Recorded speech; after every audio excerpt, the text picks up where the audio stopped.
ছোট বউ গলা হাঁকিয়ে ডাকল, দিদি, মেহুল ফোন করেছে। মুখের ঘাম মুছতে মুছতে প্রতিভা দেবী ধমকে সুরে বলল, শনিবার এলি না কেন? ওই প্রাইভেট চাকরিটা ছেড়ে পারিবারিক ব্যবসা দেখ, বুঝলি? মেহুল উত্তরে একটা কথাই বলল, মা, আমি জুঁইকে বিয়ে করেছি। সেদিন গোঁড়া মুখার্জি পরিবারে সারাদিন ধরে ঝড় বয়ে গেল। একে তো ভালোবাসাবাসি, তারপর সজাত নয়।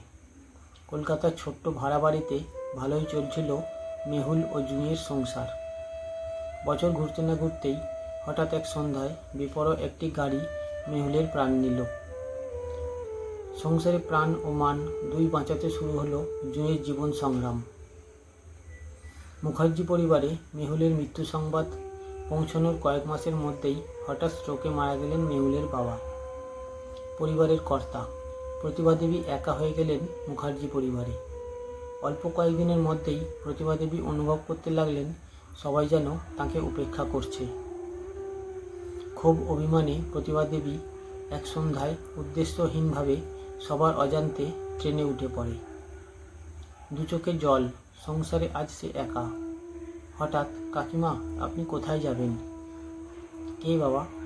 আমি উত্তম, মেহুলের বন্ধু, মনে আছে? প্রতিভা দেবীর মনে পড়ল ছোটবেলায় মেহুলকে উত্তমের সাথে সে মিশতে দিত না। সবাই বলতো উত্তম পড়াশোনা ছেড়ে বকে গেছে। মেহুল ও জুঁইয়ের সাথে উত্তমের বরাবরই সম্পর্ক ছিল। মেহুল চলে যাওয়ার পরেও উত্তমই জুঁইকে ছোট বোনের মতো আগলে রাখে। শেষে হাতিবাগানের ছোট্ট ভাড়া ঘরে স্বামী ও ছেলের ফটোর নিচে দিব্যি আছে প্রতিভা দেবী ও জুঁই। লড়াই আছে ঠিকই, কিন্তু উপেক্ষা নেই। এক সন্ধ্যায় চায় চুমুক দিতে দিতে প্রতিভা দেবী জুঁইয়ের হাতটা ধরে বলল, হ্যাঁ রে, তুই আমাকে এত যত্নে রাখিস কেন? জুঁই হেসে বলল, মা, আমি আজও মেহুলকে ভালোবাসি। আমি ওর চোখ দিয়েই সংসারকে দেখি।